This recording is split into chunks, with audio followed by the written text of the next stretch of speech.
alaihi wasallam tuh Pak. Satu Ali bin Abi Thalib. Yang kedua Anas bin Malik tuh Pak. Yang ketiga Abdurrahman bin Auf. Ya, yang ketiga Abdurrahman bin Auf. Dari ketiganya punya kelebihan. Abdurrahman bin Auf punya kelebihan apa? Dunia dia pegang, akhirat juga dia pegang. Ali bin Abi Thalib tuh Pak. Orang yang sangat intisyaful qulub. Anas bin Malik orang yang sangat kaya, diberikan usia yang amat sangat panjang, menegur pada masanya pemimpin-pemimpin yang zalim Pak, ditegur oleh Anas bin Malik. Itu tuh ya Bapak Ibu yang dimuliakan Allah.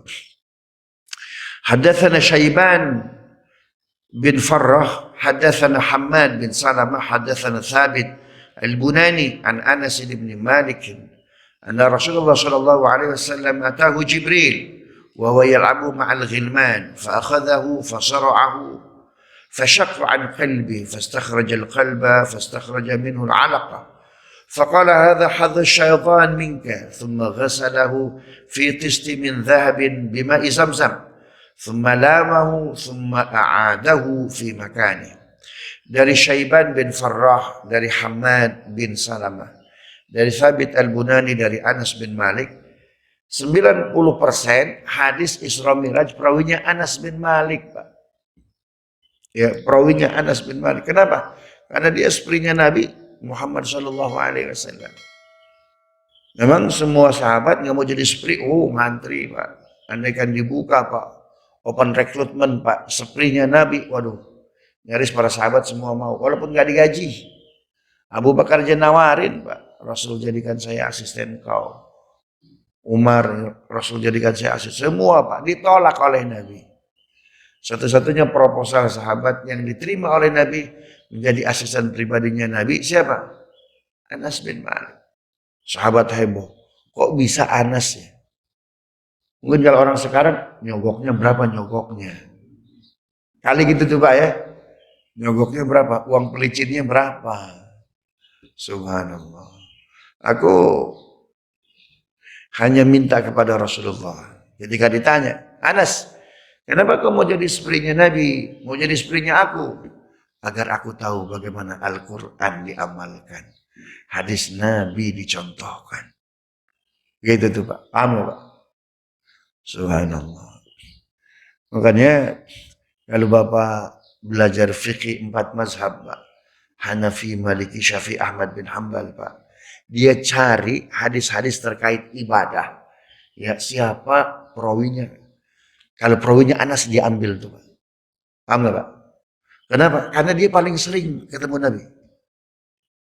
Kalau nggak ada Anas cari istri Nabi Pak. Begitu ya. Nah cuma masalahnya kalau perawinya istri Nabi Pak nggak bisa satu. Harus cari pembanding riwayat dari istri yang lain. Karena kalau ngambil riwayat hadis dari salah seorang istri Nabi tidak mengambil yang lain Pak. Khawatir mengklaim paling benar. Contoh, hadis tentang sholat tarawih. Kata Aisyah, ma ra'aitu Rasulullah sallallahu alaihi wasallam akthar min 11 rak'atan fi Ramadan wala fi ghairihi. Aku tidak pernah melihat Rasul sallallahu alaihi wasallam salat lebih dari 11 rakaat di Ramadan atau di luar bulan Ramadan. Itu tuh Pak. Makanya itu dijadikan oleh sebagian ulama bahwa sholat tarawih berapa itu? 11 rakaat dan witir. Subhanallah. Kenapa? Ngambil dari Aisyah Pak. Subhanallah. Imam Syafi'i ngambil hadis dari Hafsah. Umar. Jadi Nabi kan sholat tarawih itu hanya 4 malam tuh Pak. Setelah itu sudah dari tahun ke-3 Hijriah sampai tahun ke-11 Hijriah nggak ada tarawih, apalagi berjamaah. Pada masa Abu Bakar jadi khalifah 2 tahun nggak ada, kosong tuh Pak. Baru pada masa Umar bin Khattab ada sholat tarawih berjamaah. Ini kok sholat tarawih di ujung, di tengah, belakang. Subhanallah. Gimana ini? Kalau disatuin ini bagus nih, tapi sebentar. Aku tanya putriku dulu, siapa? Hafsah. Hafsah, kalau suamimu keluar ketika tarawih dulu, itu di rumah sholat dulu enggak? Sholat ayah. Berapa? Seperti jumlah yang ayah lihat. Beliau sholat di Masjid Nabawi. Berapa itu? 11. Sebelumnya berapa? 11. 11 tambah 11 berapa? 22. Tambah satu witir berapa? 23. Hadis tuh Pak. Dari mana perawinya? Dari Hafsah. Subhanallah. Bapak dapatkan dari Ummu Habibah, dari Ummi Salamah, suamiku sholat tarawihnya, tahajudnya di bulan Ramadan lebih banyak bersamaku ketimbang bersama umat. Waduh. Jadi berapa itu? 11 kali 3. Berapa tuh Pak? 33. Sebab Imam Malik tuh Pak tuh. Makanya, nah terus Bapak nanya lagi ke siapa? Ke Maria Al-Qibtiyah. Ya, ke Maria Al-Qibtiyah. Aku pernah mendengar suamiku dulu, ya, karena kan Maria Al-Qibtiyah nikahnya kan di ujung Pak, bukan di awal. Tapi Nabi cerita, ya, karena kan Ramadan beberapa kali dengan Maria Al-Qibtiyah. Ya. Nah, Rasul bercerita kepadaku bahwa suamiku itu sholat berpuluh-puluh rakaat bersama istri-istrinya sebelum sholat dengan keluarganya. Kenapa? Karena Nabi tentu mengamalkan ayat ya ayyuhalladzina amanu qu anfusakum wa ahlikum naro. Pasti bersama istri dan keluarganya lebih banyak. Lebih banyak, Pak. Kenapa?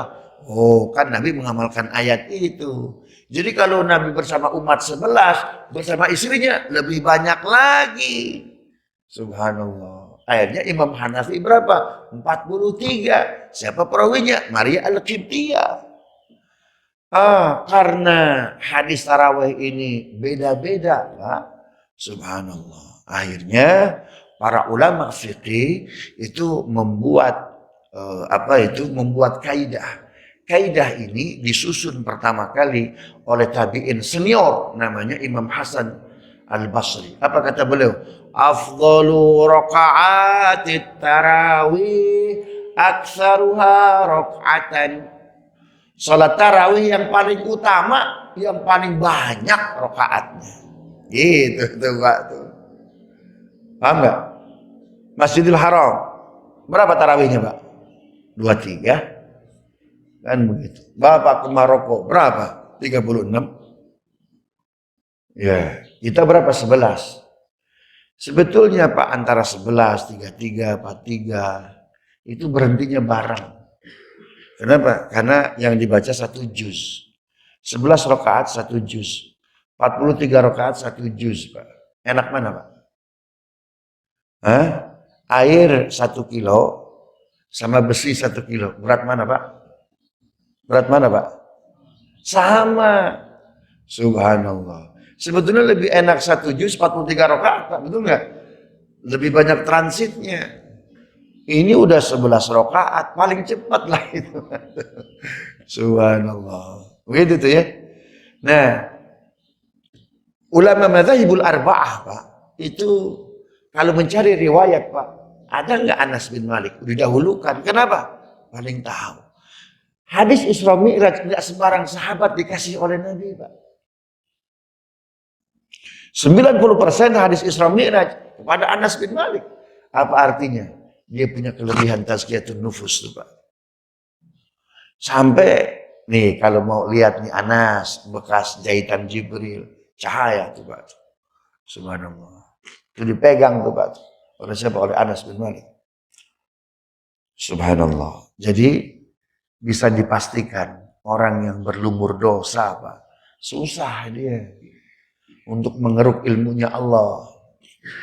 Syaqautu ila waqi'i su'a hifdhi fa'arsyadani ila tarkil ma'asi ala fa innal ilma nurun wa nurullahi la yuhda lil 'asi. Kata Imam Syafi'i, aku pernah mengeluh kepada guruku Imam Waqi' tentang buruknya hafalanku. Lalu guruku menasihatiku untuk meninggalkan maksiat. Ketahuilah bahwasannya ilmu itu cahaya. Cahaya Allah tidak akan diberikan kepada ahli maksiat. Makanya orang tinggi terus pengetahuannya, banyak terus pengetahuannya, tapi payah amalnya Pak, istidraj. Jadi istidraj itu bukan hanya harta Pak, bukan hanya jabatan Pak, ilmu bisa istidraj. Kenapa? Ilmunya banyak tapi ibadahnya nggak nampak. Kejujurannya nggak nampak. Subhanallah. Apalagi sampai ngomong bohong tuh Pak. Aduh, nauzubillahi min dzalik. Sampai hoax tuh Pak. Allahu Akbar. Gitu tuh ya. Itu bisa istidraj itu Pak. Allahu Akbar. Hadatsana Harun. Ah ini Harun yang benar nih Pak.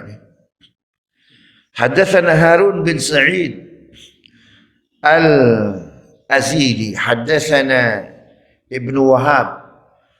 Akhbarani Sulaiman wa huwa Ibnu Bilal. Hadatsani Syarik bin Abdullah bin Abi Namir. Ini Bapak tahu tuh, Bilal nanti punya anak namanya siapa? Sulaiman. Ya, bin Abdullah bin Abi Namir qala sami'tu Anas bin Malik tuh, Pak. Anas bin Malik lagi. Yuhaditsu an lailatin usriya bi Rasulillah sallallahu alaihi wasallam. Anas bin Malik menceritakan kepada kami tentang malam terjadinya Isra Mi'raj min Masjidil Ka'bah, dari Masjid Ka'bah. An ja'u thalathatu nafarin qabla ayyuha ilaih. Datang 3 orang itu Pak. Ya. Datang 3 orang. Wa huwa naimun fil Masjidil Haram. 3 orang ini satu malaikat Jibril, yang 2 enggak disebut Pak. Kalau bahasa kita ini sekarang kalau pakai jabatan struktural, deputi Jibril Pak. Ya, deputi itu Pak. Ya, tuh kalau bahasa kita bawahannya Jibril tuh Pak. Subhanallah. Kita Bapak Ibu yang dimuliakan Allah, itu orang yang dapat Lailatul Qadar Pak, itu Jibril langsung yang melantik tuh Pak. Ya. Jibril langsung yang melantik. Nanti dibawa berapa? 70.000 malaikat. Nah, namun Allah Subhanahu wa taala itu mengirim Pak mimpi-mimpi yang baik, mimpi-mimpi yang bagus.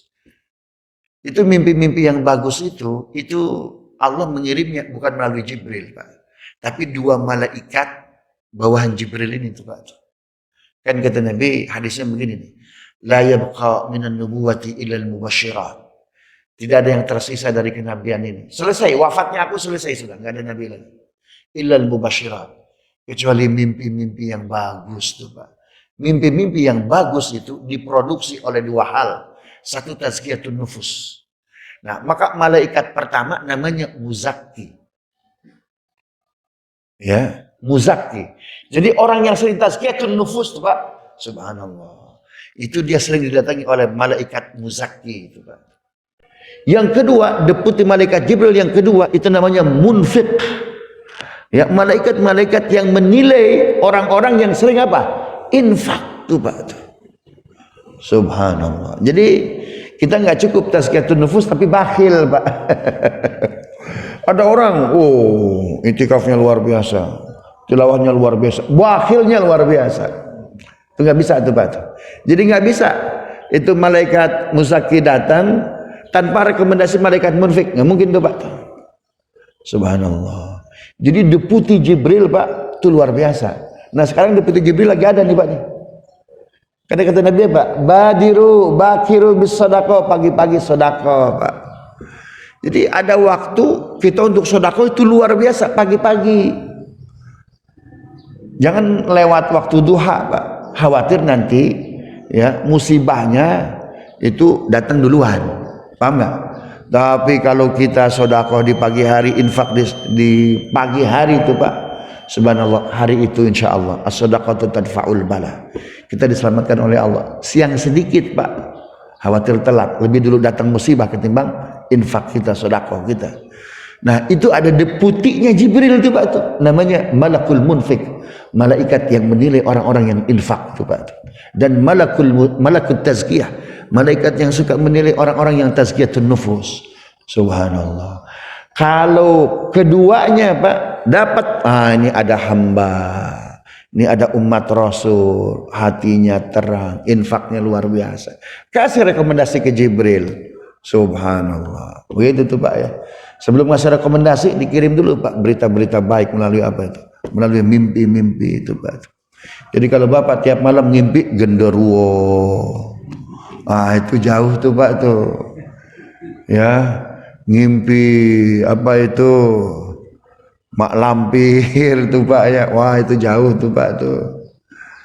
Ngimpi nenek Pak. Sekarang kan banyak nenek berkuasa nih Pak. Badan usaha milik nenek Pak. Nggak nyampe ilmunya Pak ya. BUMN itu badan usaha milik negara Pak, bukan milik nenek Pak. Haddatsana Harun bin Sa'id Al-Aili haddatsana Ibnu Wahab akhbarani Sulaiman wa huwa Ibnu Bilal haddatsani Syarik bin Abdullah bin Abi Namir qala sami'tu Anas bin Malik yuhaddithuna an lailatin usriya bi Rasulillah sallallahu alaihi wasallam min Masjidil Ka'bah annahu ja'ahu thalathatu nafarin, datang 3 orang malaikat qabla ayyuha ilayya, sebelum aku diwahyukan, wa huwa naimun fil Masjidil Haram, Nabi ketika itu sedang tidur di Masjidil Haram. Subhanallah. Jadi usahakan Bapak Ibu kalau haji, kalau umroh tuh Pak tuh, usahakan kalau bisa ada satu malam kita tidur di Masjidil Haram. Ya, kalau bisa nggak tidur di mana tuh? Nggak tidur di hotel Pak, kayak Pak Habibie. Pak Habibie itu tiap waktu dia dapat apa itu haji umroh Pak, kan dapat jatah tidurnya di mana? Di Istana Jabal Qubais tuh Pak, nggak pernah diambil. Ya, nggak pernah diambil. Saya termasuk mahasiswa yang diminta oleh KBRI itu Pak untuk menemani beliau, karena beliau nggak mau tinggal di mana? Di istana. Akhirnya beliau di mana tidurnya Pak? Di hotel paling mewah Pak di Mekah. Mana itu? Masjidil Haram hotel tuh Pak tuh. Subhanallah. Jadi kita di belakangnya tuh. Ya. Bayangkan habis salat Isya tawaf, ya, setelah itu udah beliau zikir tuh Pak. Baca Quran. Enggak pulang ke hotel Pak. Ya. Subhanallah. Rasulullah sallallahu alaihi wasallam itu kalau sampai di Masjidil Haram Pak tertidur. Ya, enggak pernah pulang.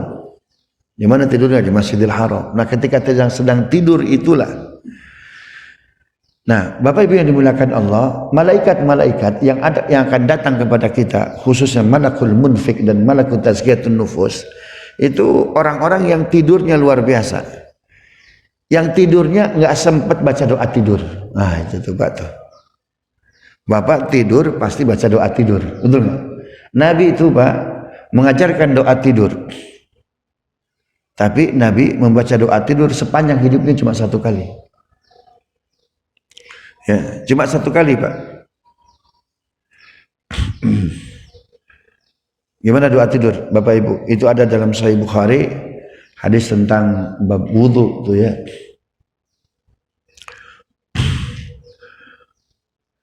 Ya, nah Nabi SAW itu lagi zikir ketiduran. Lagi baca Quran ketiduran. Tidur itulah tuh Pak, nanti malaikat akan ngirim kita mubasyirah, mimpi-mimpi yang bagus. Kalau Bapak tidur baca doa tidur, niat tidur Pak, dipastikan gak bakal datang Jibril Pak. Kenapa? Karena udah niat tidur. Ya, subhanallah. Tidur yang hebat itu yang gak baca doa tidur Pak. Tapi sebelumnya apa? Zikir, baca Quran ketiduran. Itu insya Allah Pak datang tuh Pak.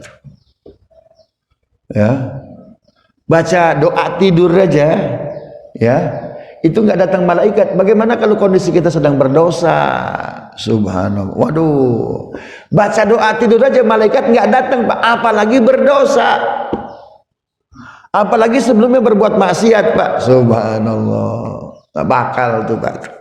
Maka ketika itu tembuslah tuh Pak, apa pertahanan iman kita bocor. Udah datang setan Pak. Kita aja lahir udah bocor tuh Pak tuh. Nih hadisnya nih. Ya, nih hadisnya nih Pak nih. Rasul sallallahu alaihi wasallam didatangi oleh Jibril wa huwa yal'abu ma'al gilman. Nabi sedang main dengan anak-anaknya Halimatus Sa'diyah. Fa akhadhahu fa sara'ahu fa syaqqa an qalbi. Kemudian Jibril mengambil Rasulullah, menangkapnya lalu membelah dadanya. Fastakhrajal qalba. Lalu malaikat Jibril mengeluarkan hati Rasulullah. Diambil hati itu, Pak. Diangkat oleh Jibril. Fastakhraja minhu alaqa. Lalu diambil segumpal darah.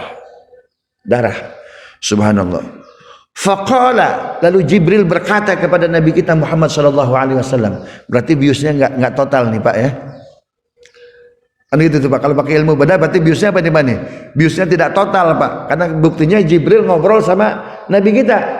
Jadi hati diangkat, darah diangkat tuh Pak. Subhanallah. Apa kata Jibril? Hadza hadzu syayatin, ini darah. Ya. Ini ceruknya setan. Paham nggak Pak? Ini darah, ini ceruknya setan. Sedangkan hati ini ceruk kami wahai Muhammad, para malaikat. Paham Pak?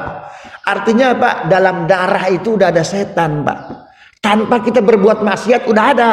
Apalagi kalau berbuat maksiat, habis Pak. Bocor satu maksiat, datang gerombolan setan tuh Pak. Nyebut gerombolan aja Pak, dimusuhi Pak. Apalagi gerombolan setan Pak. Waduh.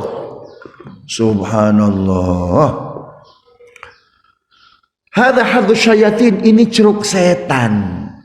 Ngobrol tuh Pak tuh. Maka Rasul sallallahu alaihi wasallam ketika itu bersenyum kepada Jibril. Thumma ghasalahu min tisti dhahabin bima'i zamzam. Kemudian darah tersebut Pak dicuci oleh Jibril ya dengan apa itu, air dari emas ya dicampur dengan air dari Zamzam. Karena itu Bapak Ibu yang dimuliakan Allah, Zamzam itu jangan sekedar diminum Pak. Paham ya? Zamzam itu jangan sekedar diminum Pak. Kumpulkan airnya, Bapak sholat maghrib bawa 1 botol, Bapak sholat isya bawa 1 botol, Bapak sholat subuh bawa 1 botol. Di hotel mandi pakai air Zamzam Pak. Ini hadisnya. Kenapa? Karena Nabi dimandikan oleh Jibril pun dengan air Zamzam. Berarti ada sesuatu yang luar biasa pada air tersebut tuh Pak tuh. Subhanallah. Paham Pak ya? Nah kan bisa tuh bawa tuh kan 1 botol tuh ya. Subhanallah. Dapat 5 botol tuh Pak sehari itu Pak. Cukup nggak 5 botol? Cukup lah. Kalau bisa airnya jangan tercampur Pak. Zamzam tok. Ya, air Zamzam semuanya Zamzam tuh Pak. Subhanallah. Kalau mandi juga jangan terlalu banyak Pak. Minimum 7 apa itu? 7 apa namanya? 7 siraman tuh Pak tuh. Cukup nggak kira-kira 5 botol 7 siraman Pak? Masih kurang ya? Ya tambah lagi lah 3 hari. Ya, berarti 5 botol tambah 3 hari itu Pak tuh. 7 siraman. Karena Nabi pun dibersihkan darahnya yang itu ceruk setan Pak dengan air Zamzam. Gitu tuh ya.